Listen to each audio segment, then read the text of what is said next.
عيارتي إنه يسقط بيسوي عيار ومشغول سيا قفنا قفدي عيار أي تغيير يا marka dad badan waxay ku mashquulayaan in ciyaartaas ka qayb qaataan marka waxay qayb ka noqonaysaa nabadda iyo isdhexgalka bulshada marka xisbigu wuxuu dhiirigelinayaa in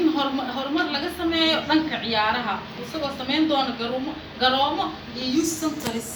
oo qalabkii loogu baahnaa sidoo kale xisbigu wuxuu dhiirigelin doonaa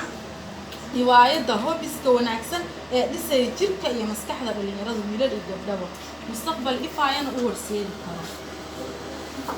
sidoo kale xisbigu wuxuu ka qayb gelin doonaa talada dalka laga bilaabo heer xaafadeed degmo deegaan xisbi urur ilaa heer qaran si loogu barbaariyo hogaaminta wanaagsan ka qaybgelinta dhalinyarada la dagaalanka cudurrada xun iyo cudurrada halista ah ee qatarta weyn ku haya dhalinyarada wiilal iyo gabdho sida HIV/AIDS, STDs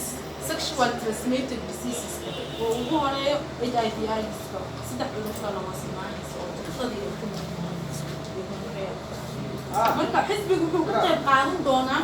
dadka dhalinyarada in deeska laga soo bilaabo markii hore xisbiyada lagu baro siyaasadda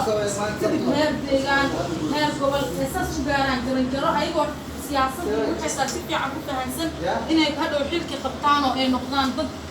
waxtar leh wax ku ool leh uu ka qayb qaadan doonaa insha Allah sida ula dagaalami lahaayeen waxyaabaha hibaayadaha xun sidoo kale xisbigu wuxuu ka qayb qaadan doonaa barnaamijka shaqo qaran national service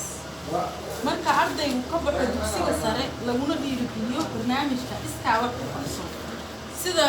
waagii la sameyn jiro kale dawladda dhexe in dhalinyarada markay ka baxaan dugsiyada